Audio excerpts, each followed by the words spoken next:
Ce programme vous est offert par Illico Cash.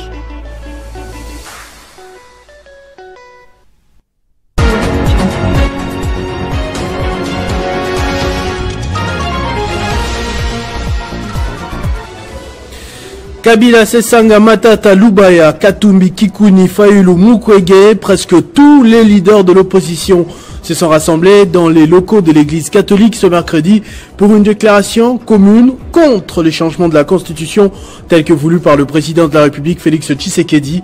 Ils annoncent pour très prochainement des actions de rue pour barrer la route à cette tentative de coup d'État. Le président de la République, Félix Tshisekedi, qui, après sa tournée dans le Haut-Katanga, séjourne depuis ce mercredi à Harare, capitale zimbabwéenne, pour participer au sommet extraordinaire des chefs d'État et de gouvernement de la SADC.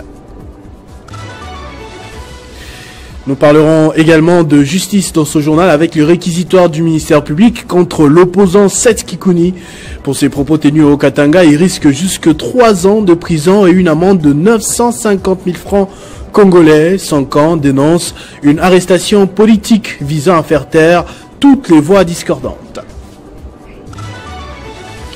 Et pour terminer ce sommaire, il faudra visiblement attendre pour la guérison de la justice congolaise. D'après les déclarations des part et d'autres suite à la clôture des états généraux de la justice, il apparaît clairement que le diagnostic du malade a été faussé, alors que les huissiers et les APJ soutiennent le ministre de la Justice. Les magistrats menacent de le poursuivre.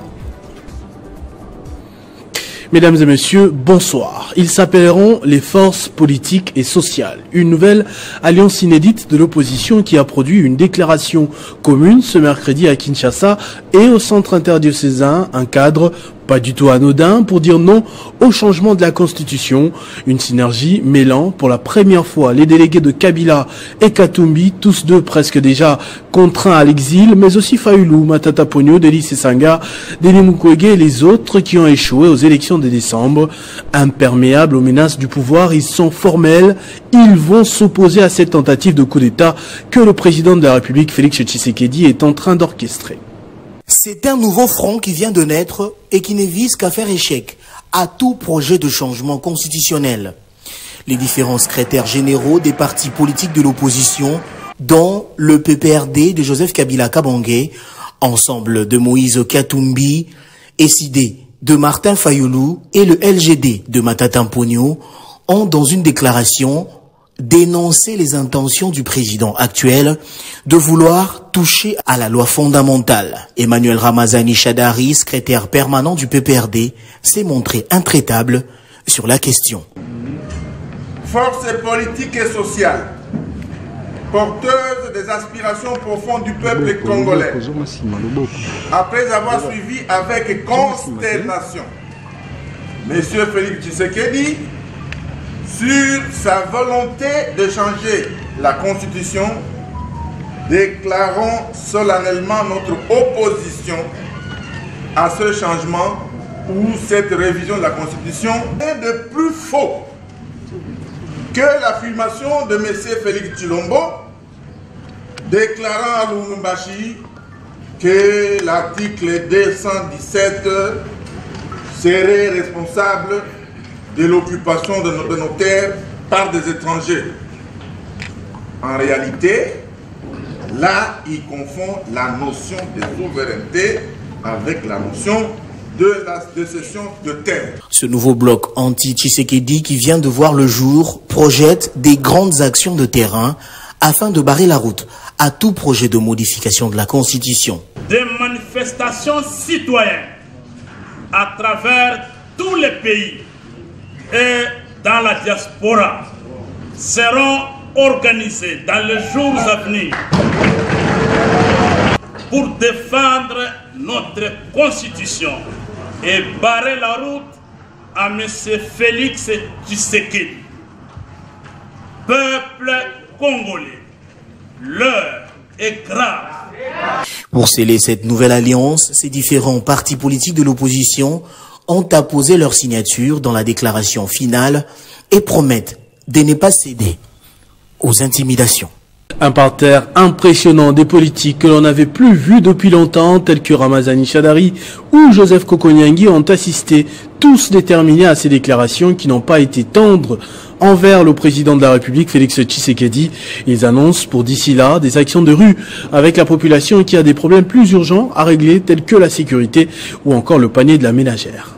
Quelles que soient les divergences qui ont existé entre nous, de manière patriotique, pour le bien de la République démocratique du Congo et le bien du peuple congolais, nous nous sommes mis ensemble pour parler à l'unisson et nous disons non au changement de la Constitution. C'est ce qui justifie la présence du FCC. Nous avons suivi les allégations sur l'article 217, ce qui fait très mal parce qu'en fait, ils n'ont même pas lu les trois articles, les trois articles plus loin, plus bas, c'était l'article 214, où on dit clairement que la cession des terres, il faut passer par le référendum. Que s'il est décidé d'aller jusqu'au bout, nous aussi nous userons de tous les moyens constitutionnels en partant de l'article 64 pour mobiliser le peuple congolais afin que ce projet ne puisse pas passer. Monsieur Félix veut opérer un coup d'État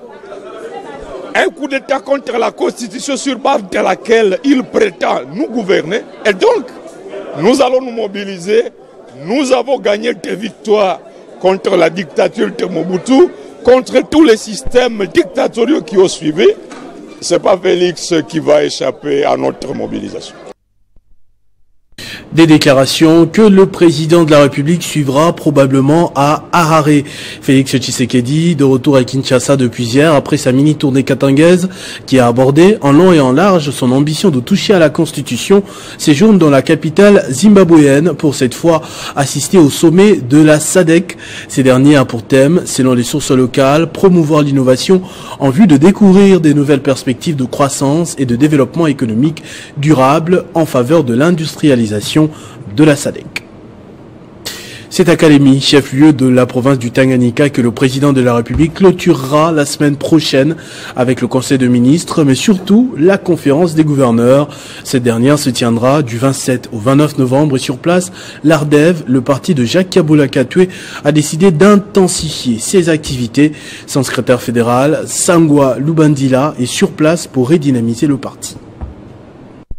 Venu à bord du régulier de la compagnie africaine d'aviation, Sangwa Lubandila, secrétaire fédéral du parti politique Action pour la rupture et le développement, ARDEV pour la province du Tanganyika, et coordonnateur de l'ASBEL, les amis de Sangwa Lubandila, vient redynamiser le parti de Jacques Kabula Katwe, gouverneur de la province du Haut-Katanga, parti ayant une vocation nationale, et lancer officiellement les activités de son ASBEL à Kalemi.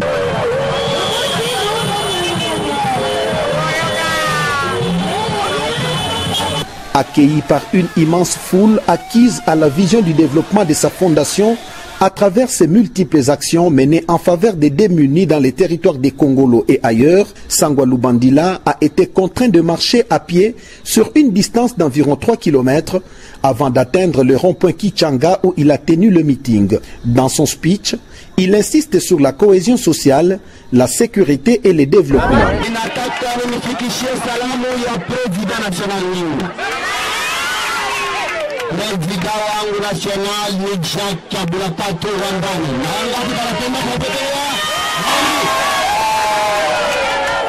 Cette adresse populaire a suscité un véritable échange, les intervenants voulant savoir à fond l'idéologie du parti politique ARDEV et de l'ASBEL, les amis de Sangwa Lubandila. Il y a des tueries qui se passent ici. Alors j'ai amené des matériels pour aider le gouvernement provincial. Ça c'est un. Je suis venu compatir avec la population de Kalemi. Je suis venu pour assister les mamans. Les mamans désireuses d'étudier ou de maîtriser les métiers pour les aider à être autonomes. Des kits contenant des alarmes modernes seront remis aux autorités urbaines pour enfin les destiner aux chefs de 16 quartiers de la ville de Kalemi. La République démocratique du Congo a célébré ce mercredi 20 novembre la journée internationale des droits de l'enfant sous le thème « Place à la voix des enfants ». Une célébration qui s'est déroulée dans la salle des spectacles du Palais du Peuple en présence de Léonie Kandolo Omoi, ministre de genre, de la famille et de l'enfant, mais aussi de membres de la société civile, d'ONG œuvrant pour la défense des droits des enfants, ainsi que quelques enfants de la ville de Kinshasa. La salle des spectacles du Palais du Peuple a accueilli ce mercredi des autorités politiques, des représentations des organisations non gouvernementales œuvrant dans les secteurs de droits des enfants ainsi que les enfants eux-mêmes pour célébrer cette journée dédiée à leurs droits. À l'entrée de jeu, Madame Léonie Kandolo Omoyi, ministre du Genre, Famille et Enfants, a adressé un discours mettant en avant l'importance de renforcer les droits des enfants et de les intégrer dans les décisions politiques. Écouter l'avenir, écouter nos enfants, c'est prendre conscience que nos enfants représentent par-dessus tout le développement, la prospérité de notre pays.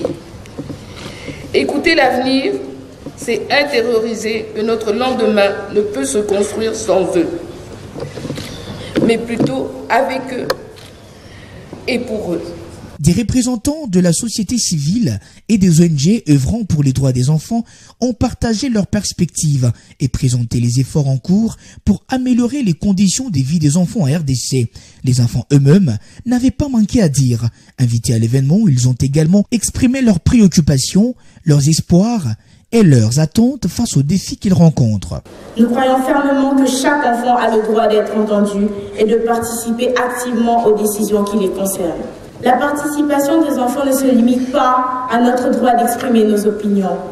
Elle inclut également le droit d'être impliqué dans le processus décisionnel qui affecte nos vies. Malheureusement, dans notre société, cette participation est souvent négligée. Ces interventions ont permis d'ouvrir un dialogue constructif sur les droits des enfants et les actions nécessaires pour leur mise en œuvre.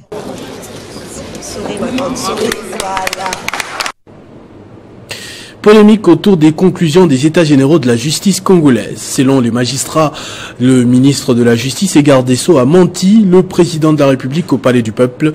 Il menace même de le poursuivre en justice pour mensonge. Seulement, Constant Moutamba peut compter sur les UC et les APJ qui lui ont apporté leur soutien dans des déclarations rendues publiques à Kinshasa cette semaine. Suivez. Dans leur déclaration faite devant le Palais du Peuple, ils estiment qu'il est temps qu'il y ait de la révolution dans le secteur de la justice, après la tenue de ces assises qui ont donné les résolutions qui guériront la justice dont les maladies ont été décelées.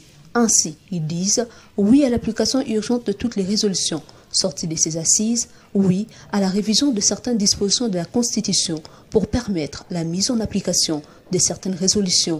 Oui à l'application d'une justice égale, distributive et équitable. Oui à la mise en place du Conseil supérieur de justice qui va intégrer toutes les composantes de la justice. Nous disons oui à la révision constitutionnelle. Nous sommes pour remercier les chefs de l'État pour les actions généraux de la justice. Nous soutenons à 100% les résolutions prises au cours de ces assises. Nous disons oui à la révision constitutionnelle. Nous disons oui au Conseil supérieur de la justice. Enfin, ils ont réitéré leur soutien indéfectible au ministre d'État, ministre de la Justice et garde des Sceaux, maître Constant Moutamba, qui a manifesté sa volonté d'apporter un vrai changement dans ces secteurs. Surtout en organisant avec dévouement, animé d'un esprit patriotique. Il faut noter que cette marche a débuté à la place royale de la Gombe, passant par le boulevard du 30 juin, 24 novembre, pour se terminer au Palais du Peuple. En parlant de justice, l'opposant congolais, 2 fois candidat président de la République en 2018 et 2023, Seth Kikouni, risque jusqu'à 3 ans d'emprisonnement et une amende de près d'1 million de francs congolais. C'est les réquisitoires du ministère public suite à ses propos dans le Haut-Katanga, considérés comme une propagation des faux bruits, un appel à la révolte, une désobéissance civique. Son parti politique, PIST, représenté par Nathanaël Onokomba à la prison centrale de Makala lors de cette décision, affirme qu'il s'agit d'une arrestation politique en vue de faire taire toutes les voix discordantes. Parlant de la circulation sur les routes de la grande ville en République démocratique du Congo, au-delà de l'immense problème qui subsiste à Kinshasa, les provinces ne sont pas restées en marge. Au Maniema, par exemple, les taxis-motos rendent la vie difficile sur les rues de Kindu, notamment chef-lieu. Une taxe nouvelle leur a été imposée pour régulariser la situation.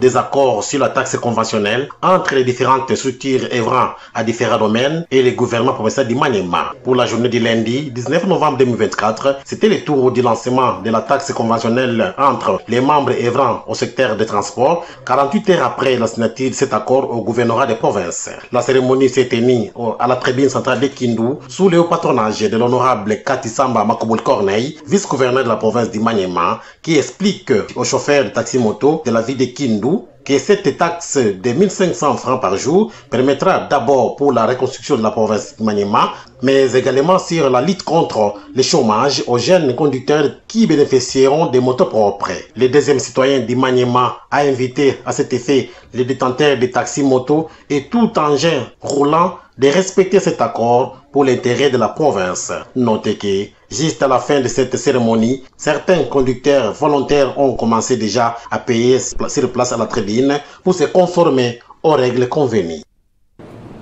Restons dans l'est du pays avec notre confrère Pacheco Kavundama qui a réalisé 3 reportages pour ce journal. D'abord, différents opérateurs économiques venus des provinces du Nord et Sud-Kivu, Maniema et de l'Ituri participent depuis mercredi à Goma à une table ronde zone Est. Réunis au sein de la Fédération des entreprises du Congo, ces membres demandent au gouvernement de tenir compte de la situation difficile dans laquelle ils travaillent et sollicitent le rétablissement de la paix ainsi que des allègements fiscaux pour la relance de l'économie dans cette partie du pays.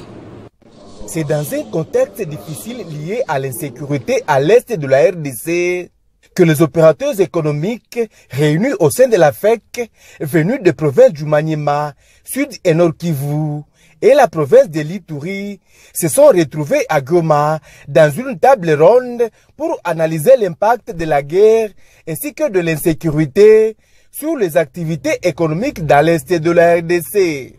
Après les travaux en Carrefour et la restitution en plénière, ces opérateurs économiques ont proposé des stratégies et solutions pour promouvoir le développement économique dans un contexte d'insécurité, selon Robert Malumba Kalombo, président national de la FEC. Les décisions aujourd'hui ont permis d'identifier des clairs et de tracer des solutions concrètes pour transformer les défis en opportunités. Cela ne peut pas être possible en maintenant cet esprit de synergie et d'action concertée entre le secteur public, privé et la société civile. C'est le secrétaire général au commerce extérieur Jules Mouilou, délégué du ministre Julien Paluku Kaongia, qui a clôturé cette table ronde.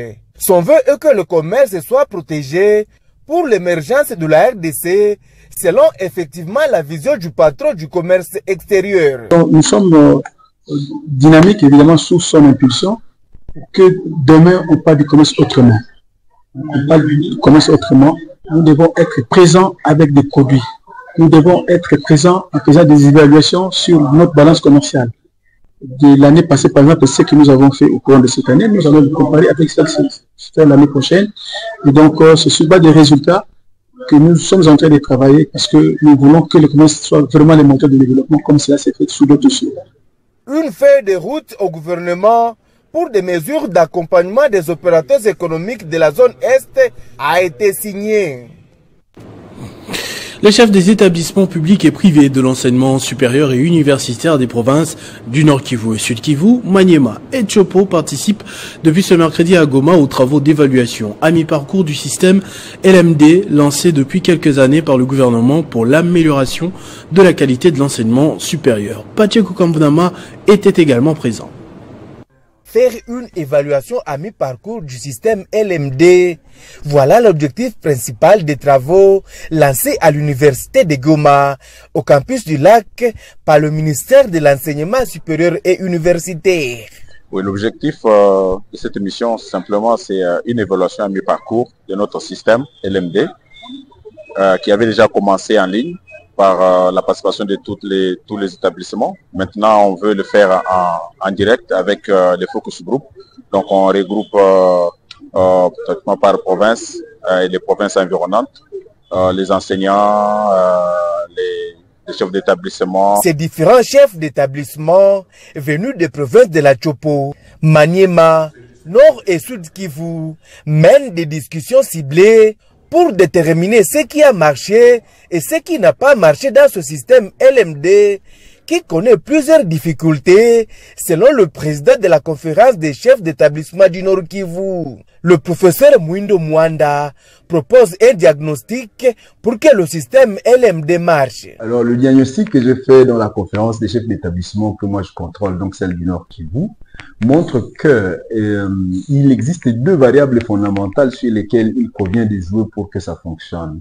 C'est la variable taille de l'établissement et la variable position de l'établissement. La taille, pourquoi? Parce que lorsqu'un établissement est de grande taille, il a la possibilité de se doter d'infrastructures, il a la possibilité d'équiper ces infrastructures comme les LMD veut, et l'établissement a aussi la possibilité d'inviter du personnel qualifié. Je vais vous donner un exemple. Une université comme celle de Goma qui a 7000 étudiants, lorsque les étudiants paient $30 pour la construction, ça fait 210 000. Là, il y a la possibilité de construire les auditoires. Mais un établissement comme l'ISTOU, qui a 200 étudiants, où ces 200 étudiants paient $30 pour la construction, ça fait 6 000 misérables dollars qui ne peuvent pas permettre de construire un établissement.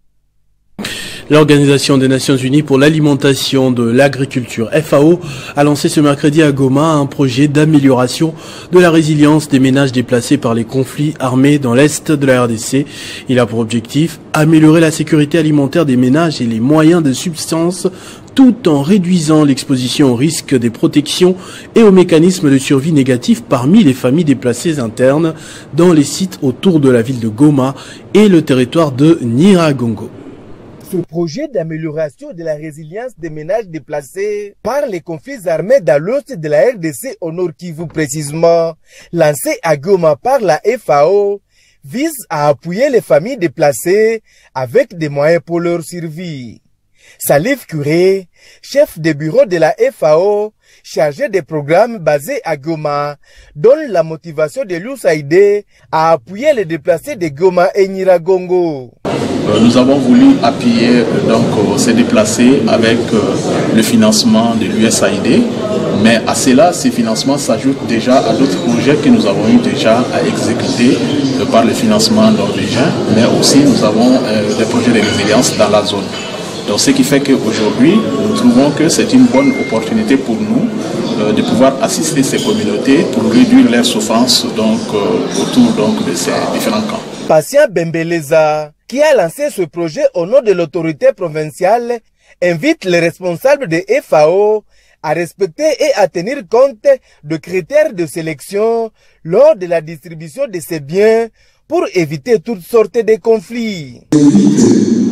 À bien vouloir émettre des avis par rapport aux critères de sélection que nous devons adopter dans les présentes assises et à éviter toutes sources de conflits.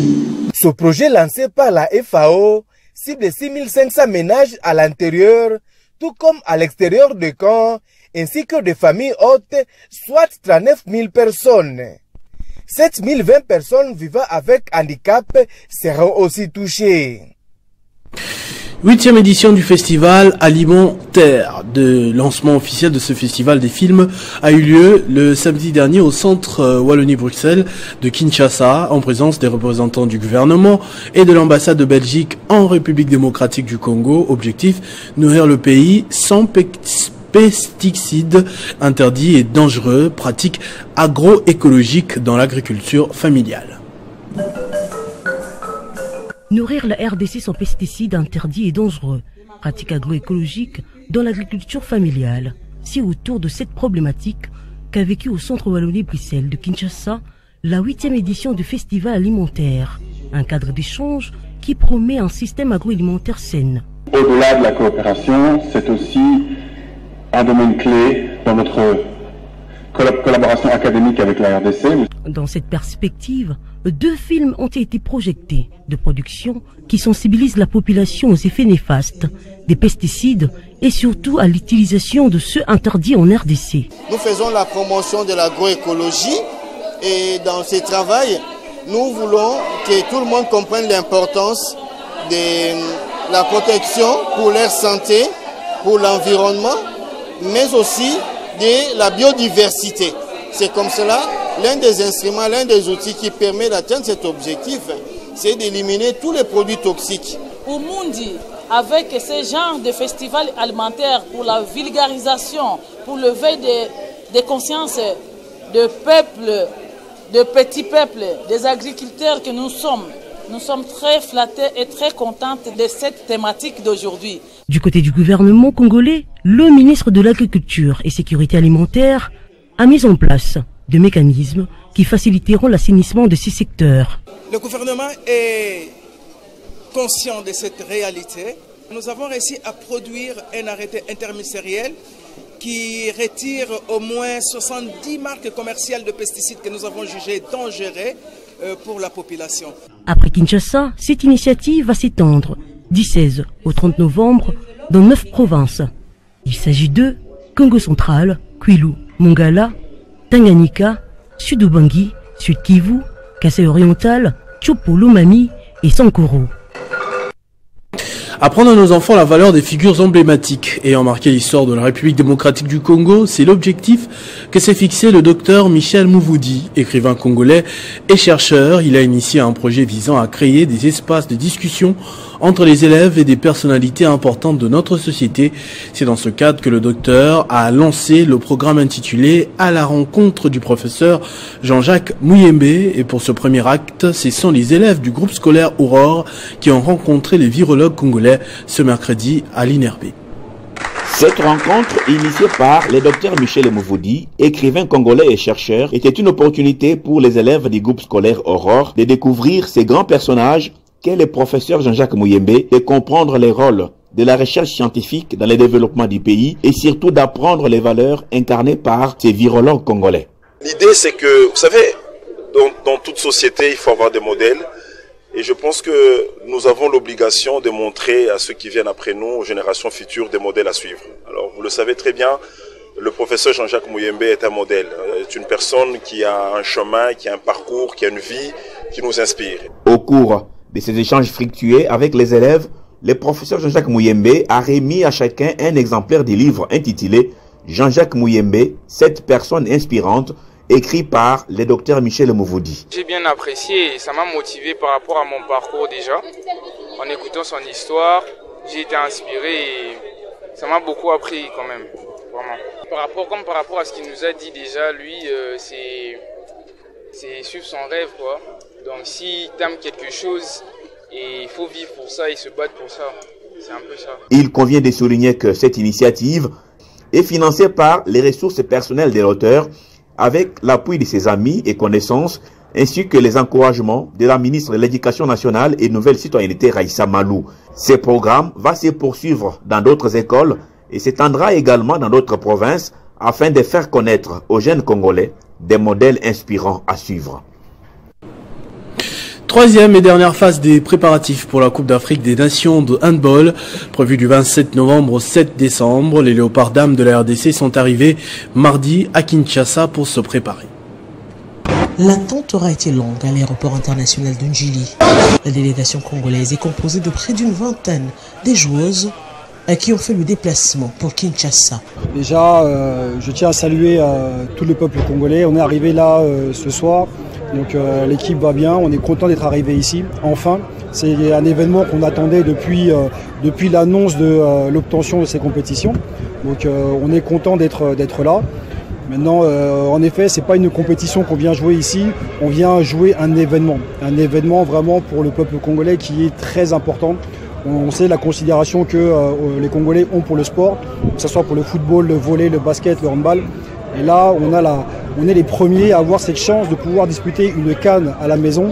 Donc c'est vraiment un sentiment de joie de cet événement qui est immesurable. Pour le sélectionneur, avec le travail effectué au Portugal, il y a une nette amélioration de ses poulains, seulement après 3 défaites serrées face à leur homologue portugaise. La République démocratique du Congo s'apprête à accueillir cette compétition pour la toute première fois de son histoire. Le président de cette fédération compte mettre le bouchée double pour une bonne organisation. Les rencontres vont se disputer dans les 2 salles jumelées au stade de martyrs de la Pentecôte de Kinshasa, construite pour les 9e Jeux de la francophonie. Ce journal est terminé, je vous en rappelle tout de suite les principaux titres. Kabila, Sesanga, Matata, Lubaya, Katumbi, Kikuni, Fayulu, Mukwege, presque tous les leaders de l'opposition se sont rassemblés dans les locaux de l'église catholique ce mercredi pour une déclaration commune contre le changement de la constitution tel que voulu par le président de la République Félix Tshisekedi. Félix Tshisekedi qui, après sa tournée au Katanga, séjourne depuis ce mercredi à Harare, capitale zimbabwéenne, pour participer au sommet extraordinaire des chefs d'État et de gouvernement de la SADC. Nous avons également parlé dans ce journal du réquisitoire du ministère public contre l'opposant Seth Kikuni. Pour ses propos tenus au Katanga, il risque jusque 3 ans de prison et une amende de 950 000 francs. Son camp dénonce une arrestation politique visant à faire taire toutes les voix discordantes. Quant à la justice, il faudra visiblement attendre pour la guérison. D'après les déclarations des part et d'autres, suite à la clôture des états généraux, il apparaît clairement que le diagnostic du malade a été faussé, alors que les huissiers et les APJ soutiennent le ministre de la Justice. Les magistrats, eux, menacent de le poursuivre. À tous et à toutes, merci de votre attention soutenue. Restez fidèles au programme de votre chaîne Télé 50. Vivez heureux, vivez 100 ans, mesdames et messieurs.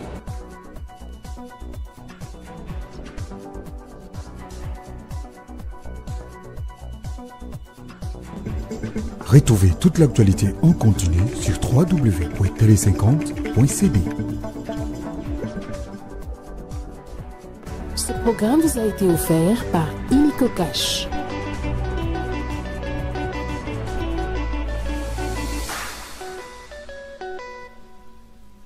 La Caisse nationale de sécurité sociale des agents publics de l'État SENSAP porte à la connaissance des rentiers bénéficiaires des pensions des réversions que l'opération annuelle de contrôle de maintien des droits, contrôle des pièces est prolongée pour la période allant du 1er au 30 novembre 2024 sur toute l'étendue du territoire national.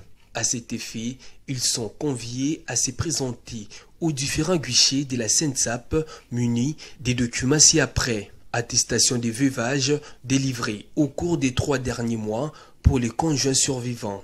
Attestation des fréquentations scolaires ou académiques de l'année en cours pour les orphelins ayant 18 ans d'âge révolu. Pièce d'identité valide ou attestation des naissances des bénéficiaires de la rente. Les rentiers vivant à l'étranger sont tenus d'envoyer tous les documents cités ci-haut, en plus du certificat de vie à l'adresse électronique ci-après. serviceclient@sensap.cd à défaut de les faire parvenir en physique sous pli fermé, durant la même période de contrôle. Les jours ouvrables dès 7h30 à 13h30, les jours ouvrables dès 7h30 à 13h juste et dès 14h juste à 16h30. À l'agence de Kinshasa de la SENSAP 6, L4, 2e étage, bâtiment administratif de la fonction publique Kinshasa-Gombe.